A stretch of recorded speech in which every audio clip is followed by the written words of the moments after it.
अगर तुम्हें लगता है कि केस स्टडी क्वेश्चन मुश्किल होते हैं तो ये वीडियो लास्ट तक जरूर देखना, क्योंकि इस वीडियो के बाद पॉलिनोमियल के केस स्टडी क्वेश्चंस तुम्हारे लिए फ्री मार्क्स बन जाएंगे।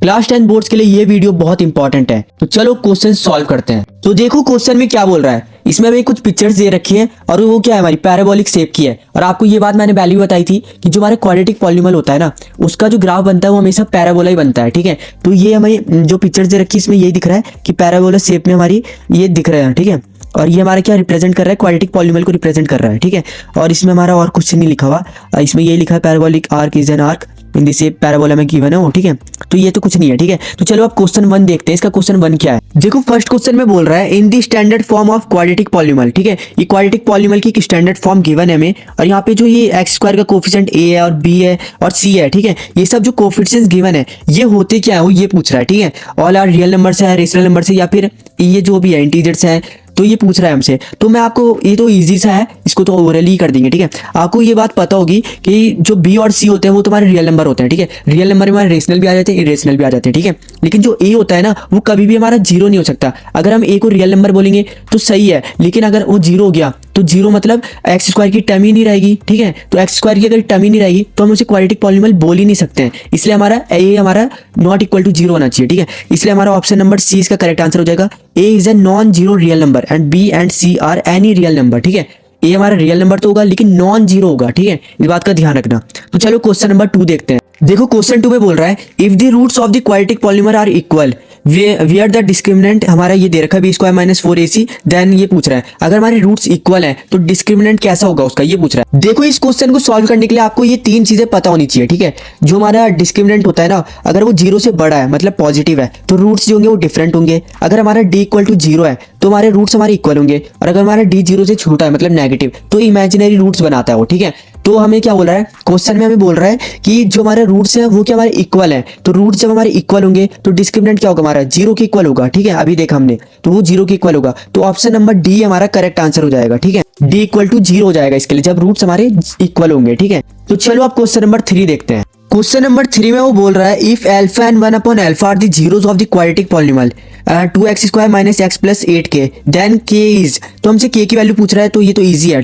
तो चलो मैं आपको इसका सॉल्यूशन दिखाता हूँ। मैंने वो सॉल्यूशन पहले से लिख रखा है ताकि आपका टाइम वेस्ट ना हो और वीडियो लेंथी ना बने। ठीक है, तो चलो सॉल्व करते हैं इसे। तो ये हमारा सॉल्यूशन नंबर 3, ये आप देख सकते हैं, इसमें हमें गिवन ये वाला पॉलिनोमियल हमें गिवन है और हमें जीरोस गिवन है अल्फा और 1 अपॉन अल्फा। ठीक है, तो देखो ये जो हमें पॉलिनोमियल गिवन है इसके थ्रू क्या हो जाएगा, हमारा a इक्वल टू हमारा 2 आ जाएगा, b हमारा -1 आ जाएगा, c हमारा 8 क्या आ जाएगा। ये तो आपको निकालने आते होंगे। अब हमें k निकालनी, k की वैल्यू पूछ रहा है हमसे, k की वैल्यू क्या होगी। ठीक है, तो हम देखो क्या करेंगे, आपको पता होगा हमारे पास जीरोस और कोफिशिएंट्स के रिलेशन होते हैं, सम होते हैं उनके और प्रोडक्ट होते हैं। ठीक है, तो अब अगर हम इसका प्रोडक्ट कर देंगे, ठीक है, ये देखो प्रोडक्ट ऑफ जीरोस कर देंगे हम, आपको पता होगा alpha beta equal to C upon A होता है हमारा, अल्फा 1 0 होता है, बीटा 1 0 होता है, और सी हमारा ये हो जाता है, ए हो जाता है। ठीक है, तो ये प्रोडक्ट करने के बाद हमारा ये आता है, ये रिलेशन तो आपको पता ही होगा। ठीक है, अब देखो हमारा अल्फा तो हमारा 1 0 1 यही हो जाएगा, बीटा की जगह में हमारा दूसरा जीरो क्या हमारा 1 अपॉन अल्फा है। ठीक है, 1 0 ये है, दूसरा जीरो ये है। ठीक है, हमारे 2 0 ये हैं, तो उनकी वैल्यूज हमने पुट कर दी है।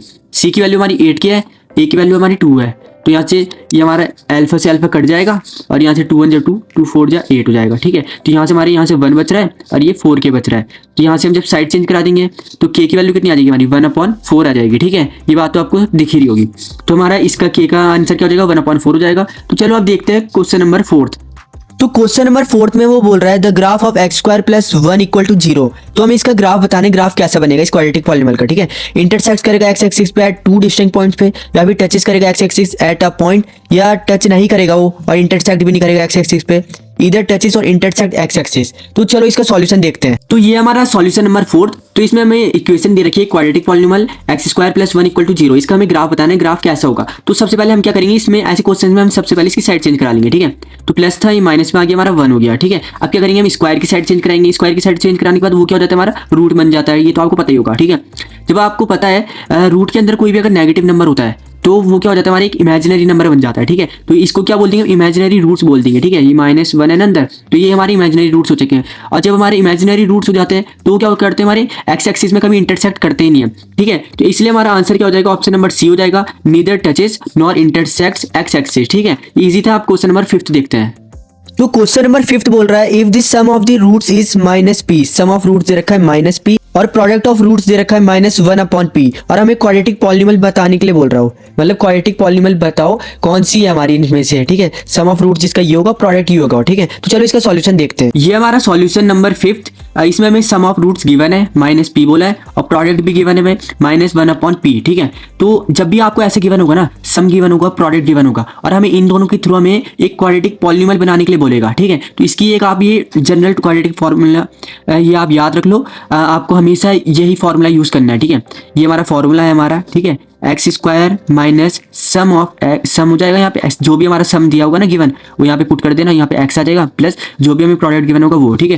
तो यहाँ पे -p हमारे सम की जगह में आ जाएगा, -1/p हमारे प्रोडक्ट की जगह में, ठीक है। तो इस तरीके से आ जाएगा, एक्स स्क्वायर जैसा वैसे ही रहेगा, माइनस वैसे ही रहेगा, सम की जगह में -p आ चुका है, एक्स वैसे ही रहेगा, प्लस अपना वैसे ही रहेगा, प्रोडक्ट की जगह में आ जाएगा, ठीक है। तो हम इसको ये माइनस माइनस का प्लस हो जाता है, तो माइनस माइनस का ये प्लस कर दिया और यहाँ से हमारा प्लस माइनस का माइनस होता ही आ जाएगा, ठीक है। तो ये हमारा बिल्कुल करेक्ट आंसर है।